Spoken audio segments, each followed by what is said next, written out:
Doctor Kapil Jain आज organic chemistry में एक नए चैप्टर जो पूरी ऑर्गेनिक केमिस्ट्री का आप कह सकते हैं हार्ट है उसके ऊपर आ गया हूं। और यहां अगर हम जनरल ऑर्गेनिक केमिस्ट्री को बहुत परफेक्ट करके रखे हुए हैं तो इसका मतलब हम जेई में और नीट में बहुत अच्छा परफॉर्म कर सकते हैं ऑर्गेनिक केमिस्ट्री के प्रॉब्लम से रिलेटेड। ओके, इससे पहले आइसोमेरिज्म इन ऑर्गेनिक कंपाउंड्स में जितने भी इंपॉर्टेंट टाइप के आइसोमेरिज्म और उनसे रिलेटेड प्रॉब्लम्स हमसे एग्जाम में पूछे जा सकते हैं वो मैं आपके साथ डिस्कस कर चुका हूं। और मैंने आपको बताया था कि हम उन्हीं से रिलेटेड जो प्रॉब्लम्स प्रैक्टिस करेंगे तो हम डेफिनेटली मैक्सिमम प्रॉब्लम्स को हिट कर पाएंगे। तो ऐसा आप सभी ने जो भी प्रॉब्लम्स हमारी तरफ से आपको भेजे गए होंगे आपने उनको प्रैक्टिस जरूर कर लिया होगा। तो जनरल ऑर्गेनिक केमिस्ट्री में विदाउट वेस्टिंग टाइम हम स्टार्ट करते हैं। सबसे पहले जो जनरल ऑर्गेनिक केमिस्ट्री है जीओसी, जैसा मैंने आपको केमिकल बॉन्डिंग में भी कार्बन की हाइब्रिडाइजेशन स्टेट को डिफाइन किया था, तो वो हाइब्रिडाइजेशन स्टेट पूरी ऑर्गेनिक केमिस्ट्री में आपका पीछा नहीं छोड़ने वाला है। चाहे वो एरोमेटिसिटी हो या इंटरमीडिएट्स हो, वहां पर आपको हाइब्रिडाइजेशन से रिलेटेड प्रॉब्लम देखने को मिल सकता है। ये हमने केमिकल बॉन्डिंग में भी डिस्कस किया था। तो मैं क्विक आपको यहां पर रिवाइज करा देता हूं और उसके बाद फिर हम यहां पर डिफरेंट इफेक्ट्स के ऊपर जाएंगे। हाइब्रिडाइजेशन ऑफ कार्बन, मैंने आपको भी एक टिप दिया था बॉन्डिंग में, अगर मुझे with respect to carbon hybridization निकालना है तो हम सिग्मा और पाई बॉन्ड का सम कर लेते हैं। 4 सिग्मा 0 पाई sp3 हाइब्रिडाइजेशन होता है, 3 सिग्मा 1 पाई sp2 हाइब्रिडाइजेशन होता है, 2 सिग्मा 2 पाई sp हाइब्रिडाइजेशन होता है। हमको इससे परसेंटेज s कैरेक्टर भी पता चल गया। तो यहां sp3 में s कैरेक्टर 25%, sp2 में s कैरेक्टर 33.33%। और ऑब्वियसली हमको शेप भी पता चल गया है यहां पर जो ट्राइगोनल प्लेनर होगा, ट्राइगोनल प्लेनर। और ऐसे ही अगर मैं sp हाइब्रिडाइजेशन की बात करता हूं तो हियर s कैरेक्टर इज 50% और जो शेप है वो लीनियर होगा। तो ये आपका कभी भी कॉन्सेप्ट पीछा नहीं छोड़ने वाला है। sp3 के केस में हम टेट्राहेड्रल शेप को डिस्कस करके आए हैं।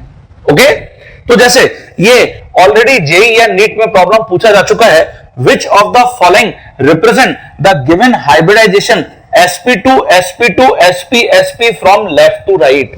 तो जैसे मेरे पास ये कुछ स्ट्रक्चर्स हैं, हमने जो टिप डिस्कस किया था वो है हाइड एंड सीक।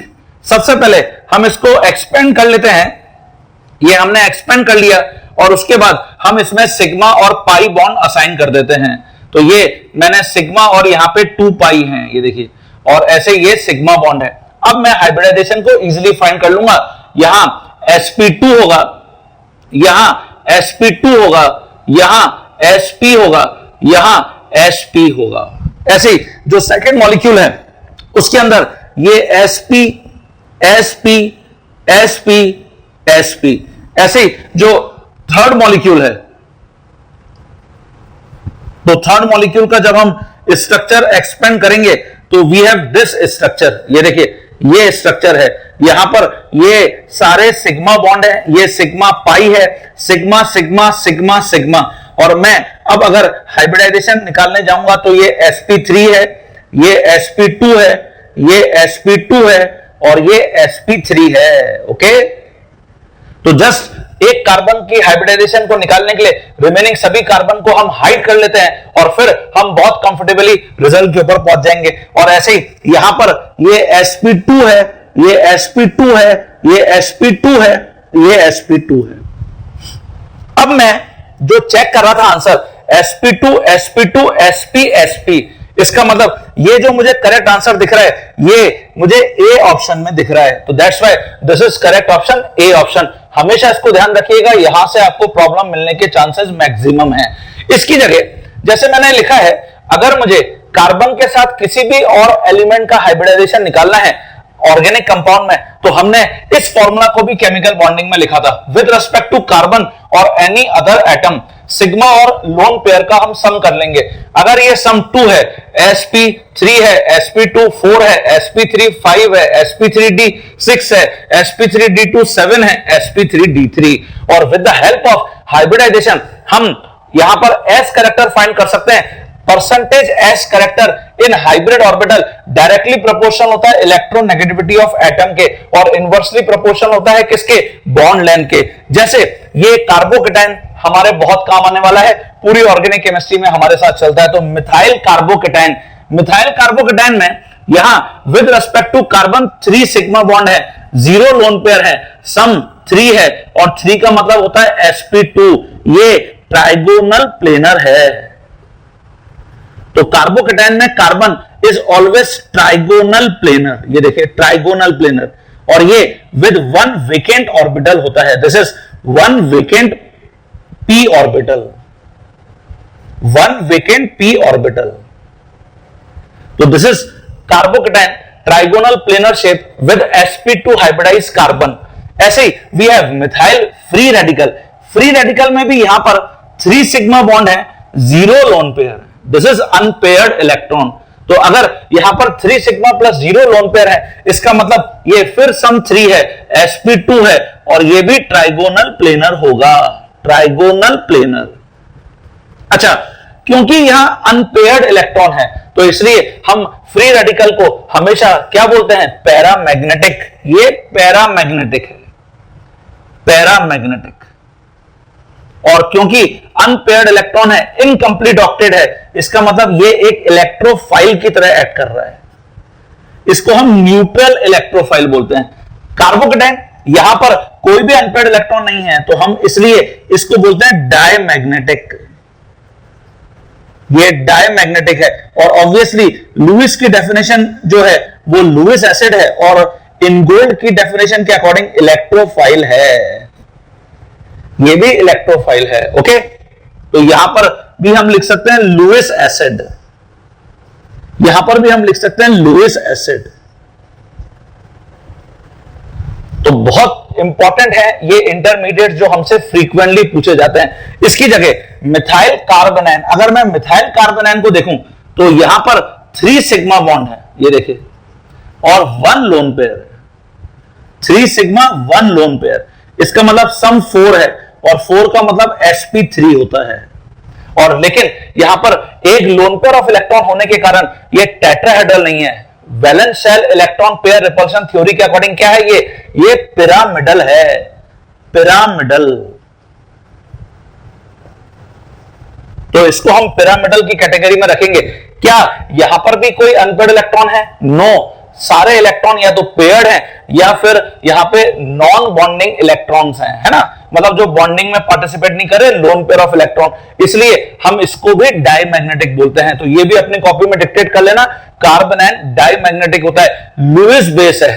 और अगर हम न्यूक्लियोफाइल की बात करते हैं तो नेगेटिव चार्ज होने के कारण कार्बोनाइन न्यूक्लियोफाइल है।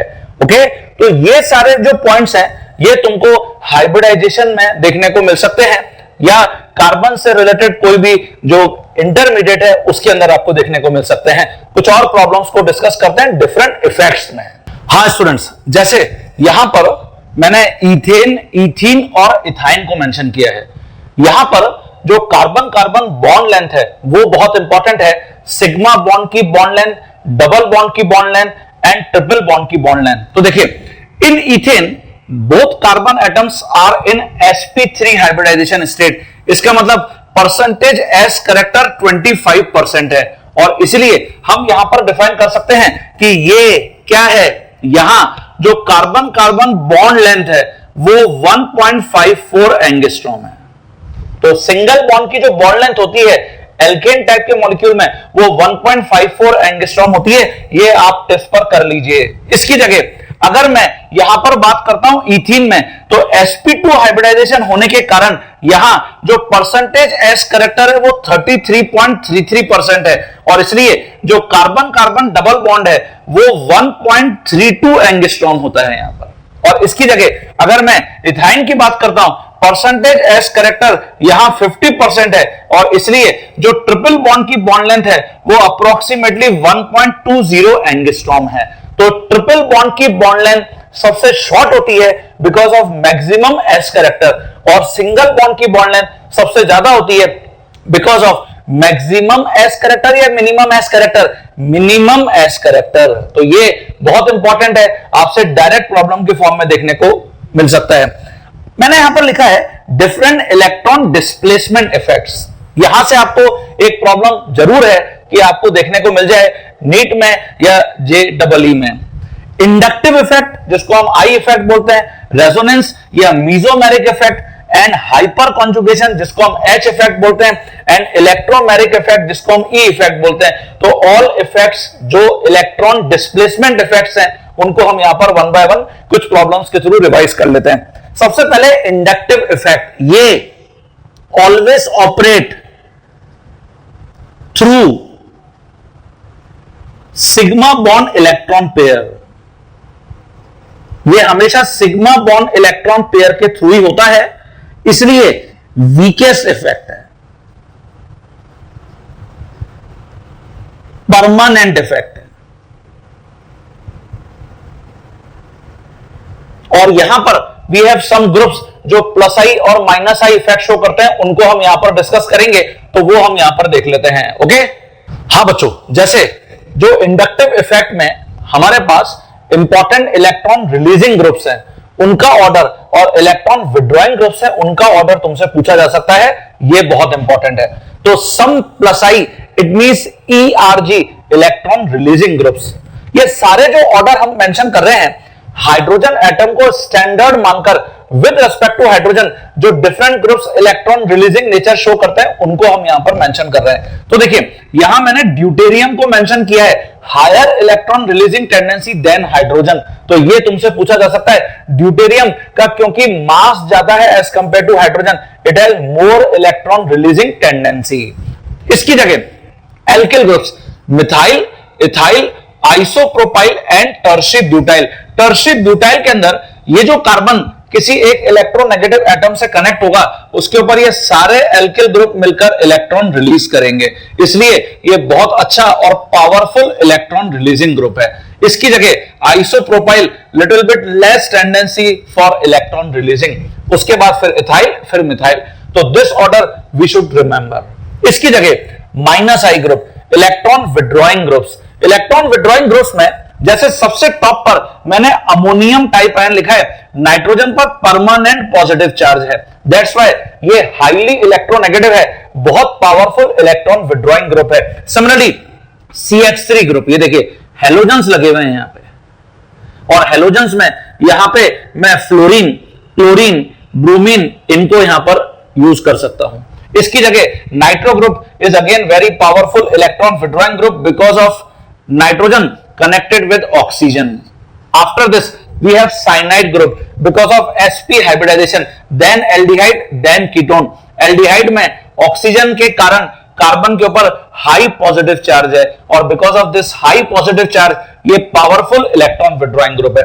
कीटोन में भी ऐसा ही है, लेकिन जैसे ही कार्बोनिल कार्बन पर पॉजिटिव चार्ज आता है, क्योंकि यहां एल्किल ग्रुप है, ये इलेक्ट्रॉन रिलीज करके इसके पॉजिटिव चार्ज को क्या कर देता है, डिक्रीज कर देता है। कार्बोक्सिलिक एसिड्स, यहां पर तो ऑक्सीजन के पास लोन पेयर ऑफ इलेक्ट्रॉन है, तो ये कार्बोनिल कार्बन के पॉजिटिव चार्ज को रेजोनेंस के थ्रू स्टेबल कर सकता है, इसलिए इसकी जो इलेक्ट्रॉन विड्रॉइंग टेंडेंसी है वो एल्डिहाइड और कीटोन के रेस्पेक्ट में क्या है, पुअर है। और ये जो कार्बोनिल कार्बन है कार्बोक्सिलिक एसिड्स में, हम इसको फॉल्स या सूडो कार्बोनिल ग्रुप भी बोलते हैं, फॉल्स या सूडो कार्बोनिल ग्रुप। तो ये भी आपको यहां पर एग्जाम में देखने को मिल सकता है। इसके बाद हेलोजेंस हैं, fluorine is most electronegative, iodine is least electronegative, then we have hydroxy group, NH2 group, phenyl is very weakly electron withdrawing group. और ये सारा जो हमने पैरामीटर स्टैंडर्ड डिसाइड किया है, ये अगेन हाइड्रोजन को यहां पर स्टैंडर्ड अज्यूम करके किया है।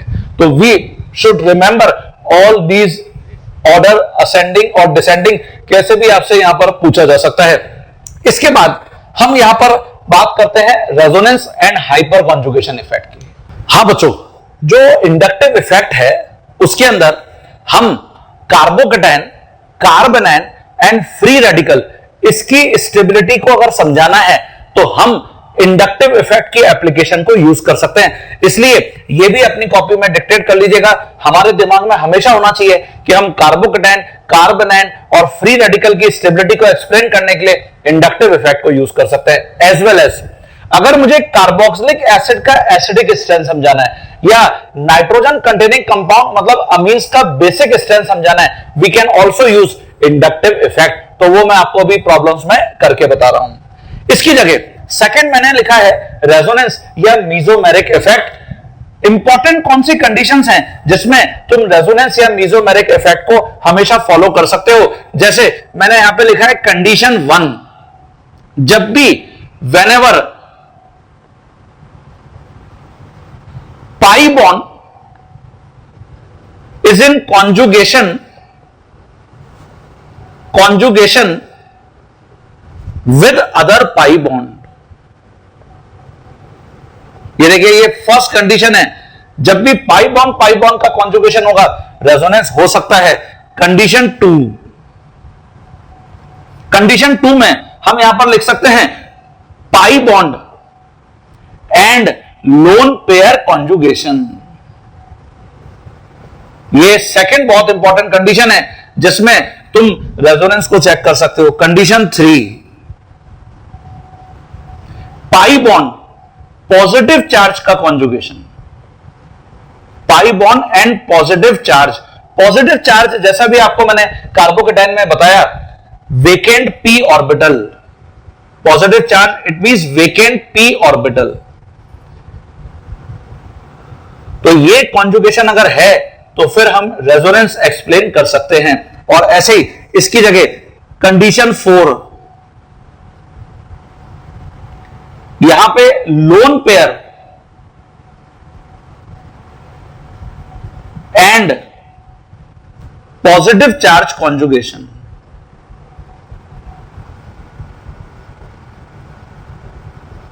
तो इन सभी में हम देख रहे हैं या तो पाई बॉन्ड का इन्वॉल्वमेंट है या लोन पेयर का इन्वॉल्वमेंट है। और ये पाई बॉन्ड या lone pair loosely bounded electron और लोन पेयर तो नॉन बॉन्डिंग इलेक्ट्रॉन पेयर है, इसलिए ये इजीली मूव कर सकते हैं। तो हम जो रेजोनेंस या मीजोमेरिक इफेक्ट है वो स्ट्रॉन्गेस्ट इफेक्ट की कैटेगरी में लिखते हैं। आर और एम इफेक्ट ये स्ट्रॉन्गेस्ट इफेक्ट है। क्यों? बिकॉज हमेशा पाई बॉन्ड या लोन पेयर ऑफ इलेक्ट्रॉन के थ्रू ऑपरेट हो रहा है, तो इसलिए बहुत इंपॉर्टेंट है ये स्टूडेंट। ये क्लियर हो गया सभी स्टूडेंट्स को? तो यहां जब भी मैं इनमें से कोई भी कंडीशन को देखूंगा हमेशा मैं मॉलिक्यूल में रेजोनेंस को एक्सप्लेन कर सकता हूं। जैसे आपसे प्रॉब्लम में पूछा जा रहा है, in which of the following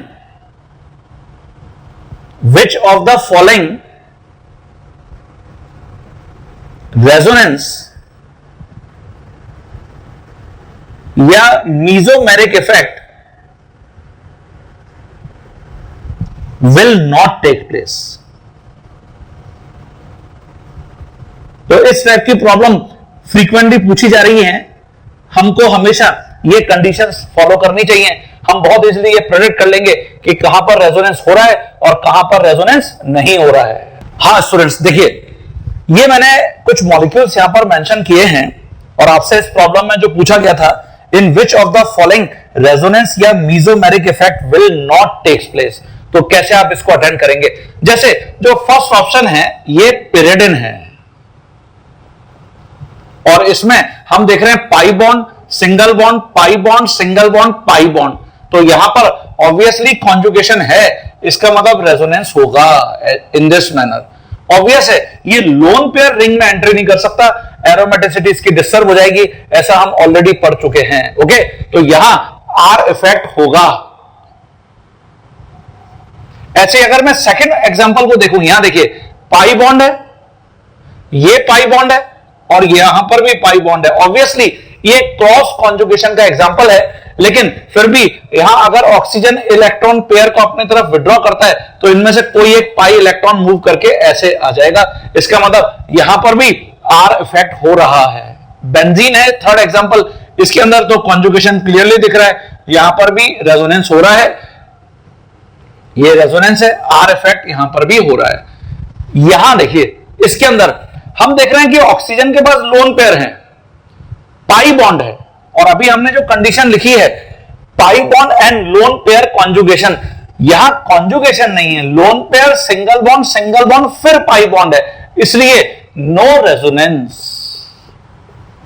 ये हमारा सही आंसर है, कॉन्जुगेशन नहीं है, इसका मतलब यहां पर रेजोनेंस नहीं हो रहा है। इसकी जगह ये मैंने फ्यूरेन मॉलिक्यूल लिखा है और इसमें यहां पाई बॉन्ड और ये लोन पेयर कॉन्जुगेशन में है। ये देखिए ऐसे इसके अंदर रेजोनेंस हो सकता है, तो इसके अंदर आर इफेक्ट है। ये तो एरोमेटिक कंपाउंड का बहुत अच्छा एग्जांपल है, हेट्रोसाइक्लिक एरोमेटिक कंपाउंड। इसकी जगह ये मैंने क्लोरोबेंजीन लिखा है, यहां पे लोन पेयर और पाई बॉन्ड का कॉन्जुगेशन है, यहां लेस इफेक्टिव रेजोनेंस, लेकिन रेजोनेंस है। ये मैंने लेस इफेक्टिव क्यों लिखा है? क्योंकि ये जो क्लोरीन है इट हैज 3p ऑर्बिटल और ये जो बेंजीन में कार्बन है इट हैज 2p ऑर्बिटल। तो 3p और 2p ये जो दोनों ऑर्बिटल हैं इनके बीच में बहुत इफेक्टिव ओवरलैपिंग नहीं हो पाती और इसलिए लेस इफेक्टिव रेजोनेंस। बट अभी हम यहां पर आर इफेक्ट तो एक्सप्लेन करेंगे ही, यहां आर इफेक्ट हो रहा है। इसकी जगह आ जाइए जी ऑप्शन में, CH3 CH2 Cl। ये देखिए chlorine has lone pair of electron but no conjugation, it means यहां पर भी नो रेजोनेंस। ओके, तो ये भी हमारा इस प्रॉब्लम का सही आंसर है। और ऐसे ही जो H ऑप्शन है उसके अंदर पाई इलेक्ट्रॉन है, ये पाई इलेक्ट्रॉन है और देखिए pi bond single bond pi bond, because oxygen is more electronegative, ये इलेक्ट्रॉन विड्रॉ करना स्टार्ट करेगा तो ये पाई इलेक्ट्रॉन मूव करके यहां जाएंगे। इसका अगर हम रेजोनेटिंग स्ट्रक्चर ड्रॉ करते हैं तो वो ये होगा, ऑक्सीजन के ऊपर नेगेटिव चार्ज आ जाएगा और ये यहां CH3 है। तो this is how we can explain resonance in this molecule. तो ये एक टाइप का प्रॉब्लम है जो तुमसे पूछा जा सकता है। और दूसरे टाइप का प्रॉब्लम यहां पर ये पूछा जा सकता है कि out of several resonating structure कौन सा रेजोनेटिंग स्ट्रक्चर सबसे ज्यादा स्टेबल है। तो देखिए इसी में मैं आपको अटेंड करके बताता हूं, ये न्यूट्रल रेजोनेटिंग स्ट्रक्चर है, न्यूट्रल मॉलिक्यूल है और ये चार्ज्ड है। तो पहला रूल तो यही है, जो न्यूट्रल होता है वो हमेशा मोर स्टेबल होता है। तो न्यूट्रल ये मोर स्टेबल स्ट्रक्चर है, ये लेस स्टेबल है। और अगर सारे ही यहां पर चार्ज होते तो फिर हम एटम्स का ऑक्टेट चेक करते, जहां पर सभी एटम्स का ऑक्टेट कंप्लीट है, that will be more stable. तो अभी तो हमको यहां पर यह बताना था कि किसमें रेजोनेंस हो रहा है, तो हमने चेक किया इन सभी मॉलिक्यूल में रेजोनेंस हो रहा है एक्सेप्ट डी एंड जी। तो ये हमारा सही आंसर है डी एंड जी। और दूसरा, out of several resonating structure कौन मोर स्टेबल है, तो मैं इसकी आपको आगे भी और प्रॉब्लम अटेंड करके बताता हूं। ये क्लियर हो गया सभी स्टूडेंट को? इसको अपनी कॉपी में ढंग से आप डिक्टेट कर लीजिए। अब मैंने एक नेक्स्ट प्रॉब्लम लिखा है, यहां आप देखिए इथाइल क्लोराइड है, विनाइल क्लोराइड है, क्लोरोबेंजीन है और इसमें कार्बन हेलोजन बॉन्ड को कंपेयर करना है। ये देखिए आपको इनको कंपेयर करना है। क्या कंपेयर करना है? क्या सभी कार्बन हेलोजन बॉन्ड की बॉन्ड लेंथ सेम है? दूसरा, अगर आपसे पूछा जाए डाइपोल मोमेंट, कार्बन क्लोरीन यहां पर भी दिख रहा है, कार्बन क्लोरीन यहां पर भी दिख रहा है और कार्बन क्लोरीन यहां पर भी दिख रहा है, तो आपसे अगर पूछा जा रहा है डाइपोल मोमेंट किस CCl बॉन्ड का जो म्यू है वो हाईएस्ट है या लोएस्ट है, तो आप कैसे अटेंड करोगे? तो देखिए यहां हम देख रहे हैं ये जो लोन पेयर ऑफ इलेक्ट्रॉन है ये इस पाई बॉन्ड के साथ कॉन्जुगेशन में है। ये देखिए ये अगर यहां आ जाए और पाई इलेक्ट्रॉन यहां आ जाए, it means it has partial double bond character. ये देखिए इसके पास पार्शियल डबल बॉन्ड कैरेक्टर है और ये वापस अगर फर्स्ट में कन्वर्ट हो जाए तो अगेन इन दोनों स्ट्रक्चर में अगर आप स्टेबिलिटी देखेंगे, ये न्यूट्रल मॉलिक्यूल है मोर स्टेबल, ये चार्ज मॉलिक्यूल है लेस स्टेबल। तो पहली बात तो यहां पर रेजोनेंस हो रहा है, इस मॉलिक्यूल में नो रेजोनेंस, कॉन्जुगेशन नहीं है। और क्लोरोबेंजीन में हम देख रहे हैं लोन पेयर, ये लोन पेयर ऑफ इलेक्ट्रॉन यहां बेंजीन रिंग में अगर रेजोनेंस करता है तो पहले ऑर्थो पे आएगा, फिर पैरा पे आएगा, फिर ऑर्थो पे आएगा, इसका मतलब मोर रेजोनेंस और देयरफॉर मोर डबल बॉन्ड कैरेक्टर।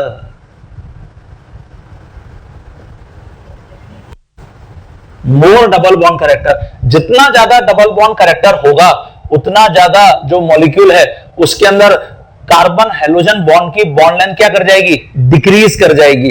तो इसलिए अगर आपसे पूछा जा रहा है कि लॉन्गेस्ट बॉन्ड लेंथ कहां है, तो देखिए यहां हम लिखेंगे लॉन्गेस्ट CCl बॉन्ड लेंथ है।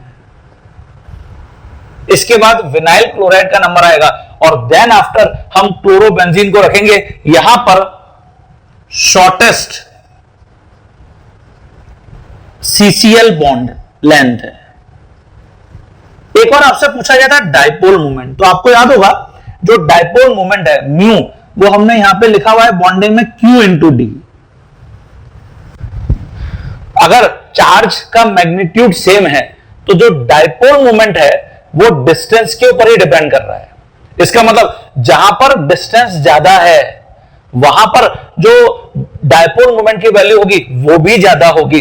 तो देखिए यहां पर मैं लिखा हूं लॉन्गेस्ट CCl बॉन्ड, तो इसलिए यहां पर जो म्यू है डाइपोल मोमेंट वो भी हाईएस्ट होगा, और यहां जो म्यू है वो लोएस्ट होगा। तो देखिए कितनी इंटरेस्टिंग प्रॉब्लम है, रेजोनेंस से रिलेटेड है। सभी CCl बॉन्ड में हमने यहां पर चेक किया कि कहां रेजोनेंस हो रहा है, और ऑन दैट बेसिस हमने एक्सप्लेन किया कि कहां CCl बॉन्ड लेंथ लॉन्ग है और कहां CCl बॉन्ड लेंथ शॉर्ट है। तो इसको ढंग से नोट कर लीजिए। हम अब हाइपर कॉन्जुगेशन को देख रहे हैं। हाँ बच्चों, जैसे यहां पर इस प्रॉब्लम में मैंने मोस्ट स्टेबल रेजोनेटिंग स्ट्रक्चर को पूछा है। फ्रीक्वेंटली आस्क्ड प्रॉब्लम है, इस टाइप की प्रॉब्लम हमको देखने को मिलती है। आपको सबसे पहले यहां पर चेक करना है कि जितने भी ये रेजोनेटिंग स्ट्रक्चर्स गिवन है इनमें से न्यूट्रल कौन है। तो देखिए हम देख रहे हैं कि इनमें से कोई भी न्यूट्रल नहीं दिख रहा, all are charge molecule. Now अब मैं जो सेकंड स्टेप है ऑक्टेट सभी एटम्स का चेक करूंगा। जैसे अगर मैं ऑप्शन नंबर ए में देखूं तो नाइट्रोजन का ऑक्टेट कंप्लीट है। ये देखिए कार्बोकेटाइन है, carbocation it means 6 electron in its octet. इस कार्बन का ऑक्टेट कंप्लीट है, इसका कंप्लीट है, ऑक्सीजन का ऑक्टेट कंप्लीट है। यहां पर 8 इलेक्ट्रॉन्स हैं और CH3 में कार्बन का ऑक्टेट कंप्लीट है। तो यहां हमको इनकंप्लीट ऑक्टेट मिल रहा है, मतलब ये अनस्टेबल रेजोनेटिंग स्ट्रक्चर है। ऐसे ही बी ऑप्शन को देखिए, यहां पर नाइट्रोजन के पास 8 इलेक्ट्रॉन्स हैं। ऐसे अगर मैं कार्बन को देखूं तो कार्बन के पास यहां पर 8 इलेक्ट्रॉन्स हैं, इस कार्बन के पास भी 8 इलेक्ट्रॉन्स हैं, यहां पर भी 8 इलेक्ट्रॉन्स हैं, ऑक्सीजन के पास भी 8 इलेक्ट्रॉन्स हैं, और यहां CH3 यहां पर भी 8 इलेक्ट्रॉन्स हैं। ये देखिए, इसका मतलब ये स्टेबल स्ट्रक्चर हमको समझ में आ रहा है। और देख लेते हैं, यहां नाइट्रोजन के पास लोन पेयर 8 इलेक्ट्रॉन्स हैं, कार्बन के पास 8 इलेक्ट्रॉन्स हैं, इस कार्बन के पास 8 इलेक्ट्रॉन्स हैं, यहां कार्बन के पास 8 इलेक्ट्रॉन्स हैं, ऑक्सीजन के पास भी 8 इलेक्ट्रॉन्स हैं, और इस कार्बन के पास भी 8 इलेक्ट्रॉन्स है। इसका मतलब ये भी हमको स्टेबल समझ में आ रहा है। अब आइए नेक्स्ट ऑप्शन को देखते हैं। यहां फिर कार्बोकेटाइन दिख रहा है, ये देखिए 6 इलेक्ट्रॉन, इट मींस ये अनस्टेबल है और ये अनस्टेबल है। अब अगर आपसे इसमें पूछा जाता कि लीस्ट स्टेबल स्ट्रक्चर कौन सा है इन दोनों में से, तो देखिए यहां पर हम क्या ऑब्जर्व कर रहे हैं।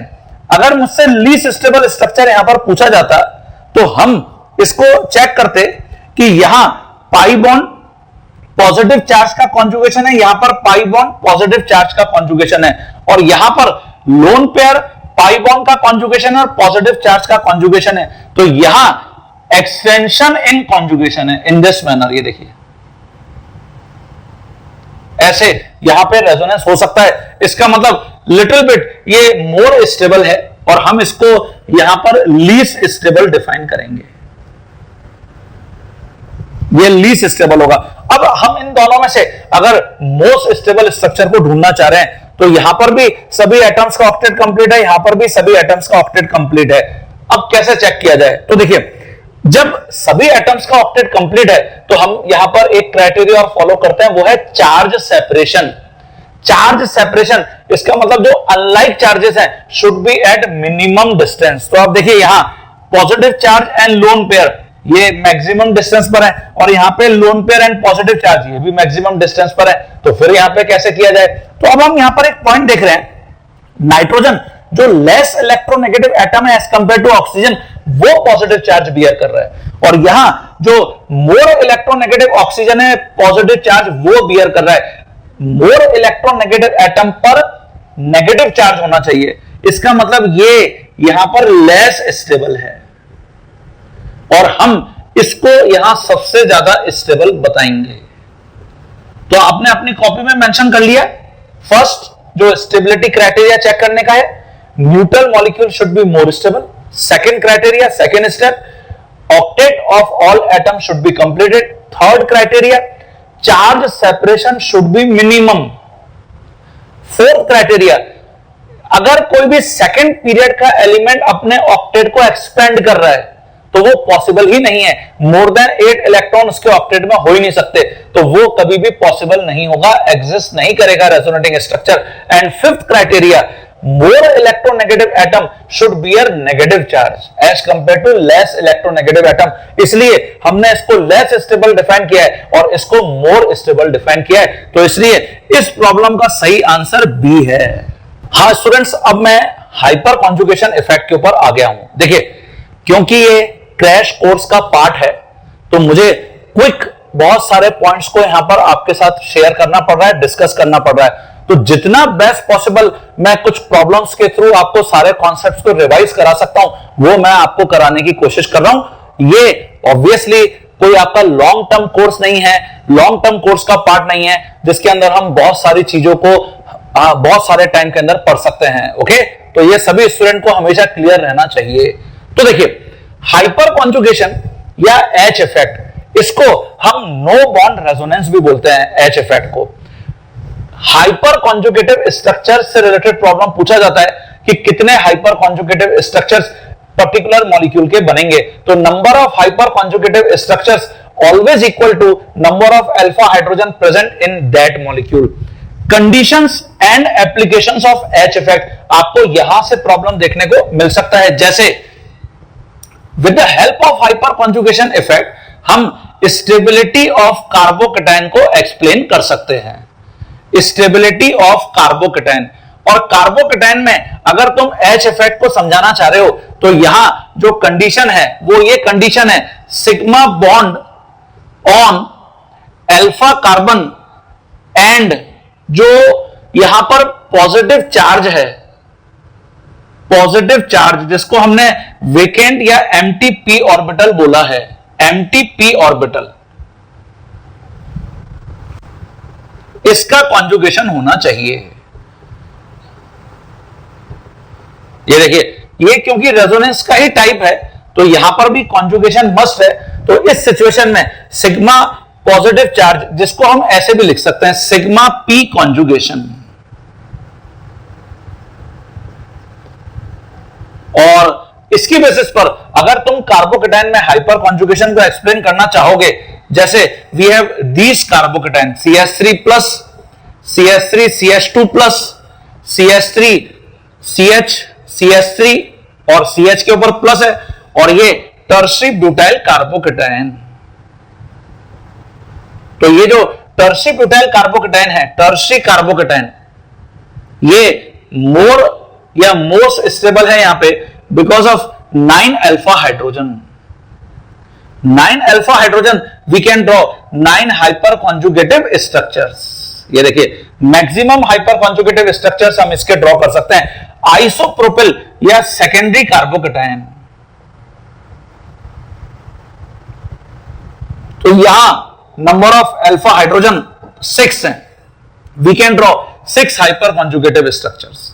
सिमिलरली जो इथाइल कार्बोकेटायन है, यहां 3 अल्फा हाइड्रोजन है, we can draw 3 hyper conjugative structures. Similarly methyl carbocation, methyl carbocation there is no hyperconjugative structure possible because 0 alpha hydrogen यहां पर हैं, और इसलिए ये इंक्रीजिंग ऑर्डर होगा इन सभी कार्बोकेटायन की स्टेबिलिटी का, increasing order of stability of these कार्बोकेटायंस।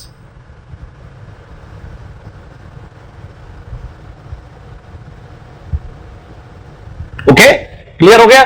तो इस टाइप की प्रॉब्लम आपको देखने को मिल सकती है। जैसे ये ऑलरेडी प्रॉब्लम जेई या नीट में आ चुका है। ये देखिए, ये हमारे पास एक कार्बोकेटायन है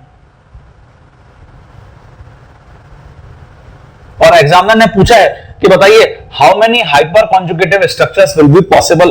तो यहां number of hyper conjugative structures कितने होंगे, आंसर लिखिए अपनी कॉपी के अंदर। तो हमको यहां पे number of alpha hydrogen search करने हैं। ये अल्फा कार्बन, ये अल्फा कार्बन, ये अल्फा कार्बन 3+3+1, यहां 7 हाइपर कॉन्जुगेटिव स्ट्रक्चर्स हो गए because of 7 alpha hydrogen. This is tertiary carbocation. बिल्कुल सेम कॉन्सेप्ट हम फ्री रेडिकल्स के अंदर भी फॉलो करते हैं, क्योंकि हम हाइपर कॉन्जुगेशन को फ्री रेडिकल्स में भी यूज कर सकते हैं टू एक्सप्लेन देयर स्टेबिलिटी। तो ये अपनी कॉपी में आप ढंग से डिक्टेट कर लीजिए। हाँ बच्चों, जैसे इसकी जगह stability of free radical,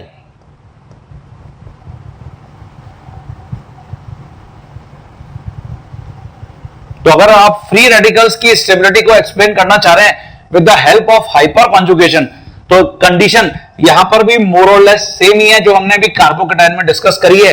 sigma bond on alpha carbon and positive charge की जगह हम यहां पर लिखेंगे half filled P orbital conjugation.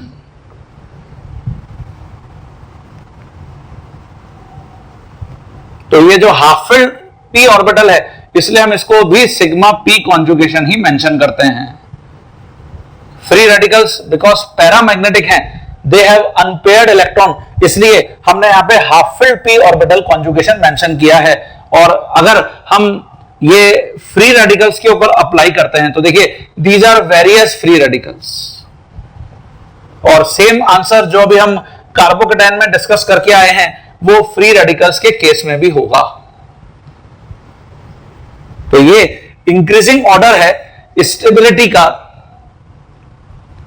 Increasing order of stability of various free radicals.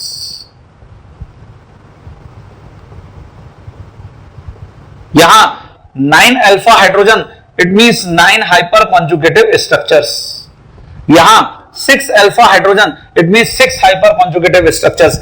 यहां 3 alpha hydrogen, it means 3 hyper conjugative structures.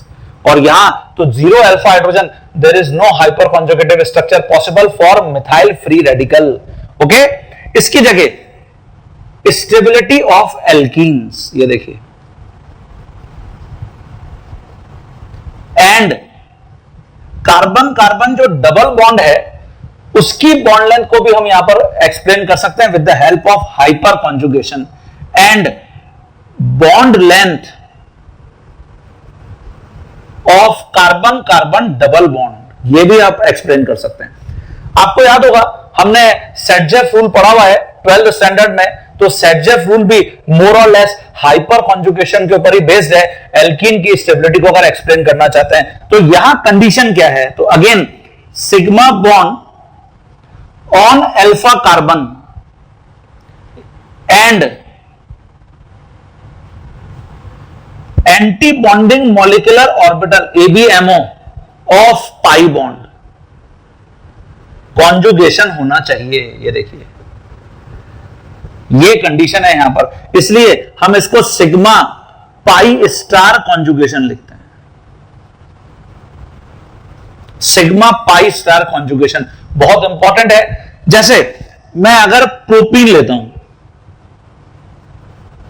ये मैंने propene लिया है और यहां ये अल्फा कार्बन है, इट हैज 3 अल्फा हाइड्रोजन, और आप देखिए sigma bond, single bond, pi bond.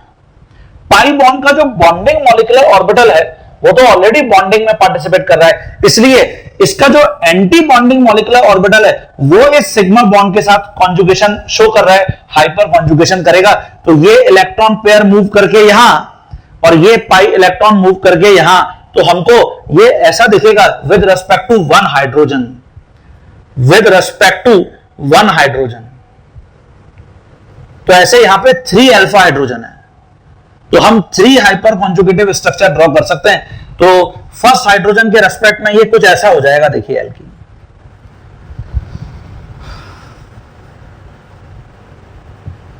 यहां पॉजिटिव चार्ज आ जाएगा, ये देखिए। तो अभी हमने क्या देखा है, डबल बॉन्ड में सिंगल बॉन्ड कैरेक्टर आ गया, ये देखिए। तो जितने ज्यादा हाइपर कॉन्जुगेशन होंगे, हाइपर कॉन्जुगेटिव स्ट्रक्चर्स होंगे, उतना ज्यादा डबल बॉन्ड में सिंगल बॉन्ड कैरेक्टर आएगा। इसका मतलब बॉन्ड लेंथ इंक्रीज होती जाएगी। तो we can explain stability of alkenes as well as जो बॉन्ड लेंथ है कार्बन कार्बन डबल बॉन्ड की, उसका भी ऑर्डर मैं हाइपर कॉन्जुगेशन से एक्सप्लेन कर सकता हूं। बहुत इंपॉर्टेंट कंडीशन है, यही सेटजेफ रूल भी है स्टेबिलिटी ऑफ एल्कीन को समझाने का। हाँ बच्चों, जैसे यहां पर मैंने वेरियस एल्कीन्स लिखे हैं और आपसे पूछा जा रहा है कि इनकी स्टेबिलिटी का ऑर्डर बताइए, और कार्बन कार्बन जो डबल बॉन्ड है उसमें सबसे ज्यादा बॉन्ड लेंथ कहां पर है वो एक्सप्लेन करिए। तो देखिए, अगर मैं यहां पर देखता तो सभी मुझे carbon carbon double bond same लग रहे हैं, बट इनके जो डबल बॉन्ड का बॉन्ड लेंथ है वो डिफरेंट ऑब्जर्व किया गया है। तो how we can explain on the basis of hyperconjugation. तो यहां in case of propene only 3 alpha hydrogen 3 hyper conjugative structures, in case of isobutene 6 alpha hydrogen 6 hyperconjugative structure, and in case of 2-methyl butene 9 alpha hydrogen 9 hyperconjugative structure। इसका मतलब सबसे ज्यादा hyper conjugation यहां हो रहा है, डबल बॉन्ड में सबसे ज्यादा सिंगल बॉन्ड कैरेक्टर आएगा, तो लॉन्गेस्ट बॉन्ड लेंथ होगी single bond character, it means longest bond length, and most stable तो है ये, maximum number of hyperconjugative structure. After this ये आएगा, और लीस्ट स्टेबल या कार्बन कार्बन जो डबल बॉन्ड की बॉन्ड लेंथ है वो शॉर्टेस्ट यहां होगी। तो इसलिए मैंने यहां मेंशन किया है इंक्रीजिंग ऑर्डर ऑफ स्टेबिलिटी है एल्कीन्स का है, increasing order of carbon carbon double bond length का ऑर्डर है। ओके, क्लियर हो गया सभी बच्चों को। यहां पर मैंने पूछा longer carbon carbon double bond length का ऑर्डर बताइए क्या होगा, इसको आपको एक्सप्लेन करना है, और आपके लिए ये मैंने मॉलिक्यूल्स लिख दिए हैं। ये देखिए, cyclohexene 1 methyl cyclohexene 1,2 dimethyl cyclohexene और बेंजीन। ये देखिए, किसी भी एक कार्बन कार्बन डबल बॉन्ड को यहां पर ले लीजिए, यहां तो सिंगल ही है सारे डबल बॉन्ड, ये देखिए सभी में, और वो बेंजीन में 3 डबल बॉन्ड्स हैं। आपको carbon carbon double bond length order पूछ रहा है, तो बेंजीन रेजोनेंस होगा, रेजोनेंस टेक्स प्लेस, और अगर रेजोनेंस हो रहा है इसका मतलब यह हुआ कि ये तो सबसे पावरफुल इफेक्ट है रेजोनेंस, और यहां maximum single bond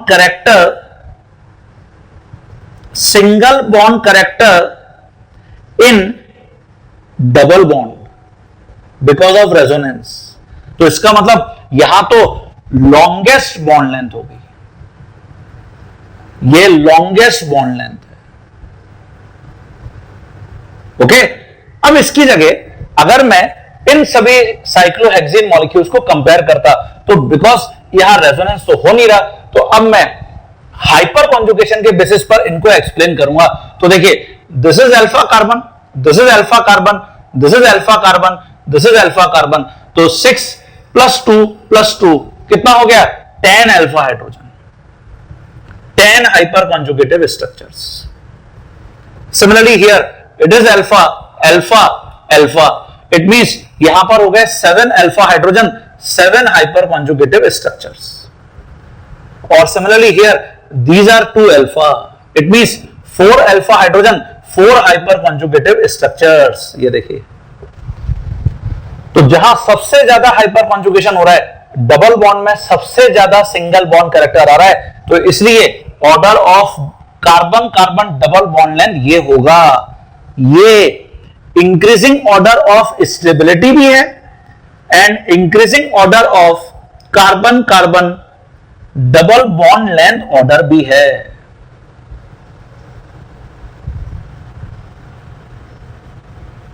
increasing order of stability.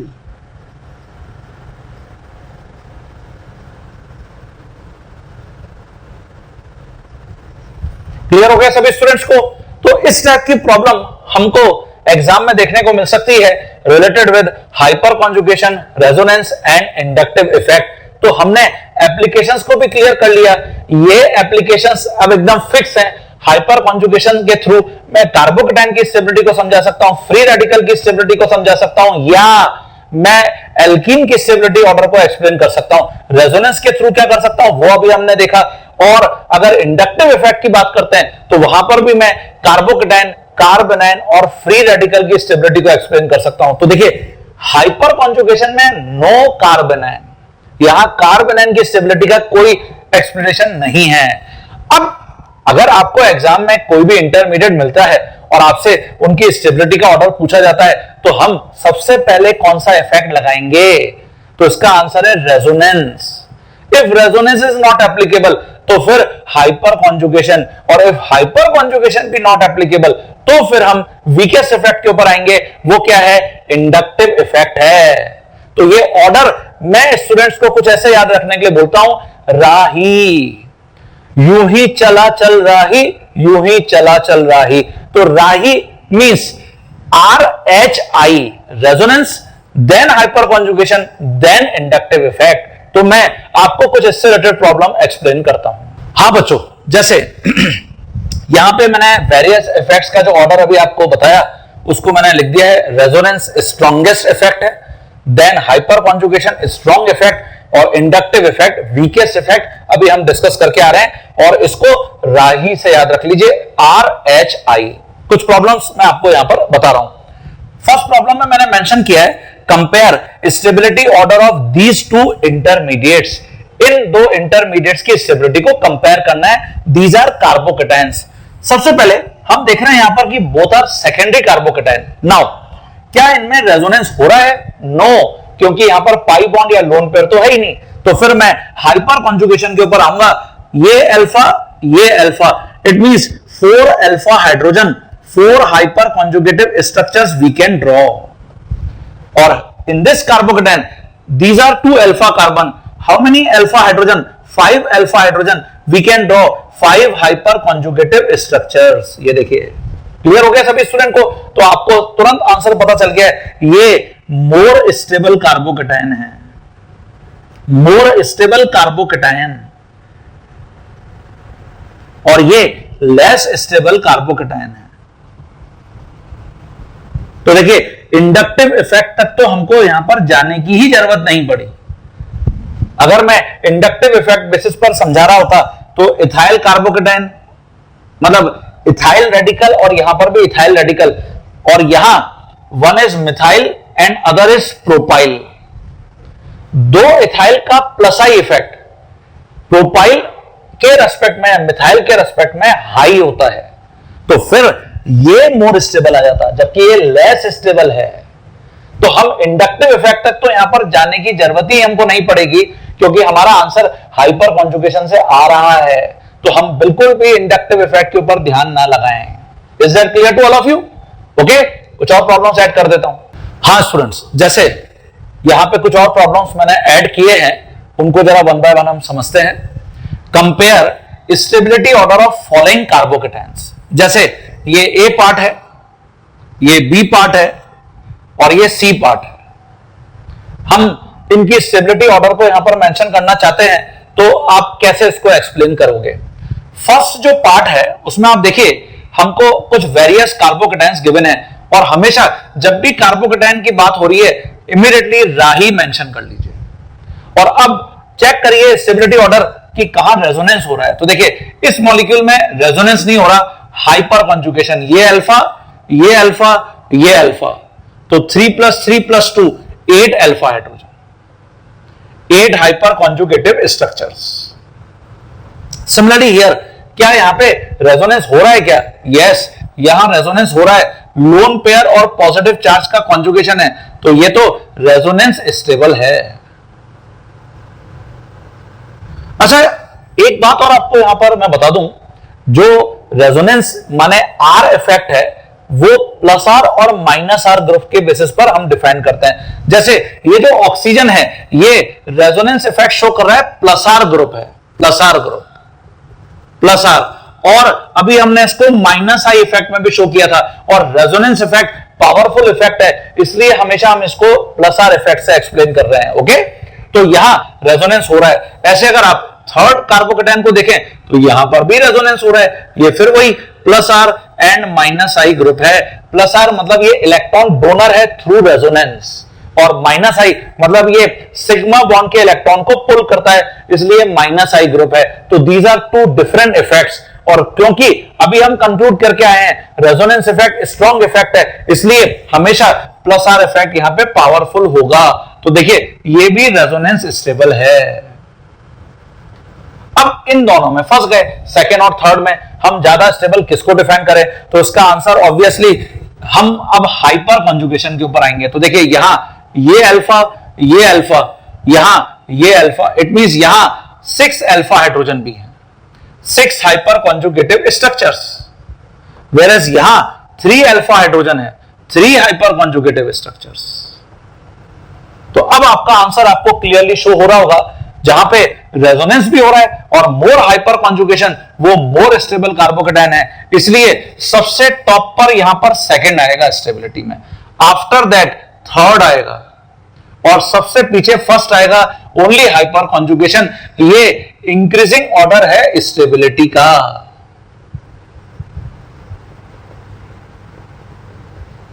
ये देखिए this is how we can explain. Clear हो गया सभी स्टूडेंट्स को? ऐसे ही आप इन कार्बोकेटाइंस को देखिए। अब ये जो ग्रुप आप देख रहे हैं नाइट्रो ग्रुप, ये -R-I है, मतलब रेजोनेंस तो शो करता है। देखिए pi bond, single bond, positive charge, पाई बॉन्ड और पॉजिटिव चार्ज का कॉन्जुगेशन है, लेकिन ऑक्सीजन की प्रेजेंस के कारण ये इलेक्ट्रॉन विड्रॉइंग ग्रुप है।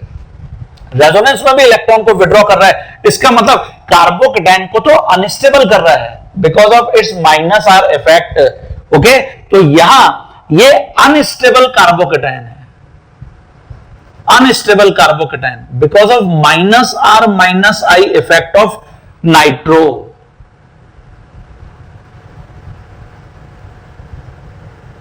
क्लियर हो गया सभी स्टूडेंट को? इसकी जगह जो सेकंड कार्बोकेटाइन है, यहां ओनली हाइपर कॉन्जुगेशन, तो यहां 6 alpha hydrogen, it mean 6 hyper conjugative structures. ये देखिए, और जो थर्ड कार्बोकेटाइन है ये बेंजाइल कार्बोकेटाइन है, यहां पे फिनाइल रिंग है जिसका वीक प्लस आर इफेक्ट होता है और -I इफेक्ट भी इसका वीक है, प्लस आर इफेक्ट पावरफुल है, तो इसलिए यहां प्लस आर के थ्रू हम इसको समझाएंगे। ओवरऑल प्लस आर और -I में प्लस आर इफेक्ट डोमिनेट कर रहा है, वीक प्लस आर है, वीक -I है। ओके, तो यहां ये रेजोनेंस स्टेबल है। अब अगर आपसे पूछा जाए कि बताइए what is correct order of stability, तो आपका आंसर क्या होगा? सबसे टॉप पर थर्ड आएगा, फिर सेकंड आएगा और फिर फर्स्ट आएगा। ये देखिए, ये ऑर्डर होगा स्टेबिलिटी का। तो कई स्टूडेंट रेजोनेंस इफेक्ट फर्स्ट में होने के कारण उसी को ज्यादा स्टेबल लिखे आते हैं, बट दिस इज रॉन्ग। वो -R ग्रुप है, इसलिए वो कार्बोकेटाइन को अनस्टेबल कर रहा है। ओके, क्लियर हो गया सभी बच्चों को? इसकी जगह जो थर्ड प्रॉब्लम है उसमें फर्स्ट कार्बोकेटाइन जिसके अंदर no resonance, only hyperconjugation, 6 alpha hydrogen, 6 hyper conjugative structures. ऐसे जो सेकंड कार्बोकेटाइन है उसमें फिर देखिए आप पाई बॉन्ड और पॉजिटिव चार्ज का कॉन्जुगेशन है, बट कार्बोनिल ग्रुप ये -R-I ग्रुप है, ये -R-I ग्रुप है। इसका मतलब कार्बोकेटाइन को क्या कर रहा है? अनस्टेबल कर रहा है, अनस्टेबल। और यहां देखिए ये ऑक्सीजन के पास भी लोन पेयर है जो इलेक्ट्रॉन रिलीज करके कार्बोकेटाइन को क्या कर रहा है? स्टेबल कर रहा है। ये +R-I ग्रुप है। तो +R ग्रुप कार्बोकेटाइन को क्या करते हैं? स्टेबल करते हैं। -R ग्रुप कार्बोकेटाइन को क्या करते हैं? अनस्टेबल करते हैं। तो ये मोस्ट स्टेबल कार्बोकेटाइन हो गया। दिस टाइप ऑफ प्रॉब्लम ये तुमको फ्रीक्वेंटली जेई में या नीट में देखने को मिल सकती है। तो what should be correct order here? यहां पे सबसे टॉप पे थर्ड आएगा, फिर फर्स्ट आएगा, फिर सेकंड आएगा। ये करेक्ट ऑर्डर होगा। Third, then first, then second. ये देखिए, ये मोस्ट स्टेबल है। तो क्लियरली अपनी कॉपी में इनको मेंशन कर लीजिए। तो स्टूडेंट, आज हमने जो डिस्कशन यहां पर किया वो आपको मैंने जो वेरियस टाइप ऑफ इफेक्ट्स हैं, इलेक्ट्रोमेरिक इफेक्ट को छोड़कर रेजोनेंस, हाइपर कॉन्जुगेशन और इंडक्टिव इफेक्ट किस टाइप की प्रॉब्लम्स तुमको देखने को मिल सकती हैं, वो मैंने आपको यहां पर बता दिया है। और इससे डेफिनेटली मुझे लगता है कि आपको बहुत हेल्प मिलेगी जब भी आपको स्टेबिलिटी आइडेंटिफाई करनी है कार्बोकेटाइंस की, फ्री रेडिकल्स की। कार्बोनेंस के हम कुछ और केसेस को नेक्स्ट क्लास में डिस्कस करेंगे। और ये जो राही का कॉन्सेप्ट है, हमेशा सबसे पहले अपनी कॉपी में मेंशन कर लीजिए। एल्कीन की स्टेबिलिटी को समझाना है तो हाइपर कॉन्जुगेशन, एल्कीन में carbon carbon double bond length को चेक करना है तो भी हाइपर कॉन्जुगेशन। ये सारे पॉइंट्स आपके बहुत काम आएंगे जब हम जेई या नीट का एग्जाम देने जाएंगे। ओके, तो इसलिए मेरे साथ प्रैक्टिस करते रहिए। नेक्स्ट क्लास में हम फिर कंटिन्यू करेंगे। टिल देन, तब तक के लिए बाय।